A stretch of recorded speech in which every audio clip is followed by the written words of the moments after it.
പ്രിയ പ്രേക്ഷകർക്ക് സീരിയൽ ന്യൂസിലേക്ക് സ്വാഗതം. കൂടുതൽ സീരിയൽ ന്യൂസുകൾ അതിവേഗം ലഭിക്കുന്നതിന് ഈ ചാനൽ സബ്സ്ക്രൈബ് ചെയ്യുക.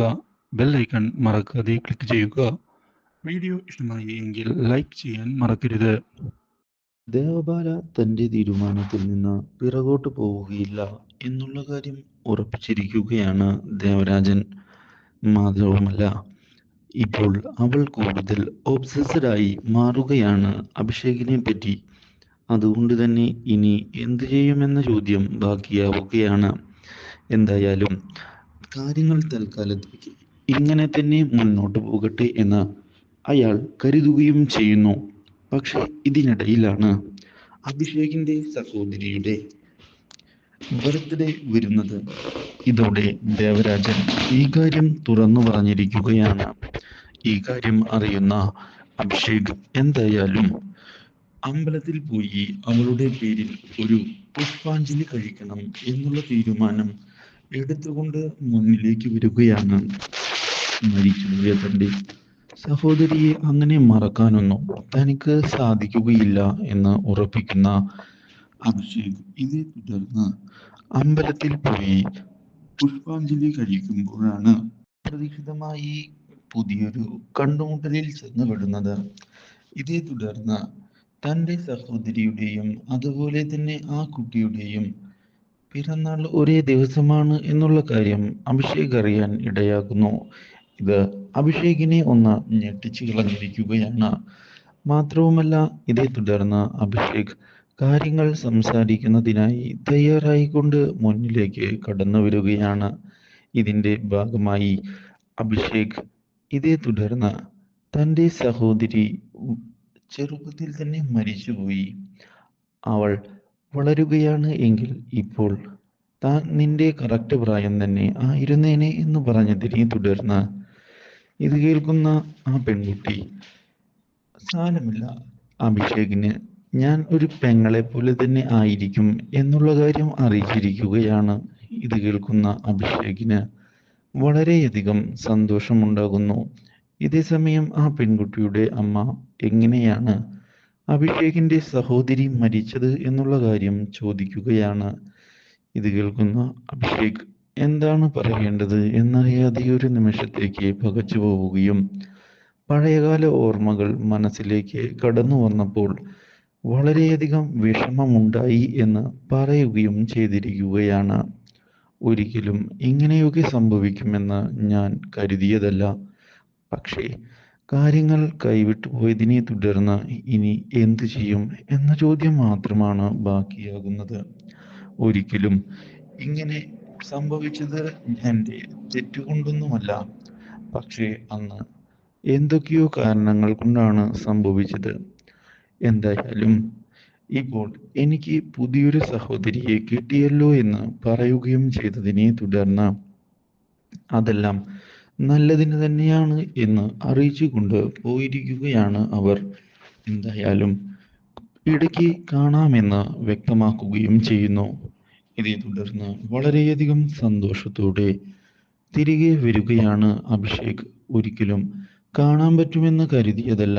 പക്ഷേ തൻ്റെ സഹോദരിയുടെ പോലെയുള്ള മറ്റൊരു പെൺകുട്ടിയെ തനിക്ക് സഹോദരിയായി കിട്ടിയല്ലോ എന്ന് ആശ്വസിക്കുകയും ചെയ്യുന്നു.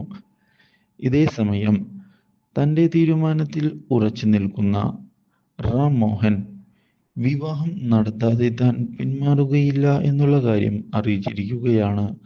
പക്ഷേ രാജിയാകട്ടെ സത്യാവസ്ഥ വ്യക്തമാക്കുന്നതിന് തയ്യാറായിക്കൊണ്ട് മുന്നിലേക്ക് വരികയും റാം മോഹൻ എന്തുകൊണ്ടാണ് മകളുടെ മാനസികാവസ്ഥയെ പറ്റി മനസ്സിലാക്കാത്തത് എന്ന് ചോദിക്കുകയും ചെയ്യുന്നു.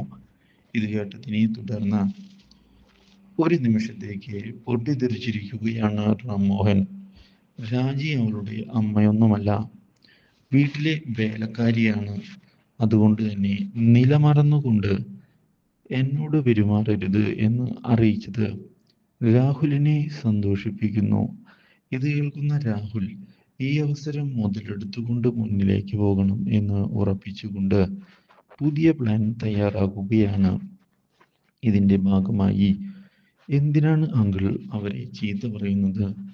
ഇഷയ്ക്ക് ഈ വിവാഹത്തിന് സമ്മതമല്ല എങ്കിൽ ഈ വിവാഹം നടത്തേണ്ടതില്ല.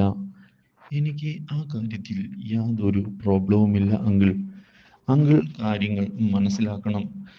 ഇത് കേൾക്കുന്ന രാംമോഹൻ, ഞാൻ നിന്റെ അച്ഛന് കൊടുത്ത വാക്കാണ്. അത് എന്തൊക്കെ സംഭവിച്ചാലും ഞാൻ നിറവേറ്റും. അതെന്റെ വാശി തന്നെയാണ്.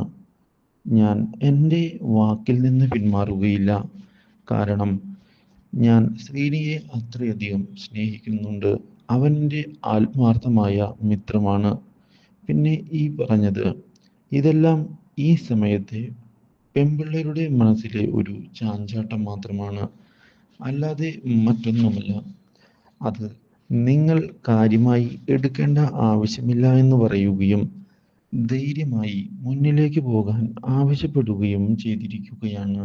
അപ്രതീക്ഷിതമായ ഈ സംഭവം കേട്ടതിനെ തുടർന്ന് എന്താണ് പറയേണ്ടത് എന്നറിയാത്ത അവസ്ഥയിൽ വന്ന് നിൽക്കുകയാണ് രാഹുൽ. ഇതോടെ താൻ വിചാരിച്ചതുപോലെ കാര്യങ്ങൾ നടക്കുമെന്ന് ഉറപ്പിക്കുകയും ചെയ്യുന്നു. ഇതേ തുടർന്ന് നീന അവിടേക്ക് കടന്നു വരുന്നു. രാഹുൽ, പദ്ധതികളെല്ലാം കൃത്യമായി നടക്കും എന്നുള്ള കാര്യത്തിൽ യാതൊരു സംശയവും വേണ്ട. അയാൾ വെറുമൊരു പൊട്ടനാണ്. അതുകൊണ്ട് തന്നെ നമുക്ക് നിഷ്പ്രയാസം വിചാരിച്ച കാര്യങ്ങൾ നടത്തിയെടുക്കാൻ സാധിക്കും എന്ന് യാതൊരു സംശയവുമില്ല. ധൈര്യമായി നമുക്ക് മുന്നിലേക്ക് പോകാം. ഇത് കണ്ടതിനെ തുടർന്ന് അത് ശരി തന്നെയാണ്. ഒരിക്കലും എനിക്ക് ഇനി ഈ കാര്യത്തിൽ ഒരു പ്രശ്നമുണ്ടാകും എന്ന് തോന്നുന്നില്ല. ധൈര്യമായി ഞാനും മുന്നോട്ടേക്ക് തന്നെ പോവുകയാണ്. അധികം വൈകാതെ തന്നെ സ്വത്തുക്കളും അടിച്ചെടുക്കാൻ പറ്റും. സോ നമ്മളുടെ പദ്ധതി വിജയിക്കും. ആ കാര്യത്തിൽ ഒരു സംശയവും വേണ്ട. ഇനിയാണ് പുതിയ നീക്കങ്ങൾ ഉണ്ടാകേണ്ടത് എന്ന് പറയുകയും ചെയ്തതിനെ തുടർന്ന് അതെ എന്ന് ഉറപ്പിച്ചുകൊണ്ട് മുന്നിലേക്ക് പോവുകയാണ് അവർ. എന്നാൽ ഇതേ തുടർന്നാണ് അപ്രതീക്ഷിതമായ മറ്റൊരു വഴിത്തിരിവ് ഉണ്ടാകുന്നത്. Do like, share and subscribe.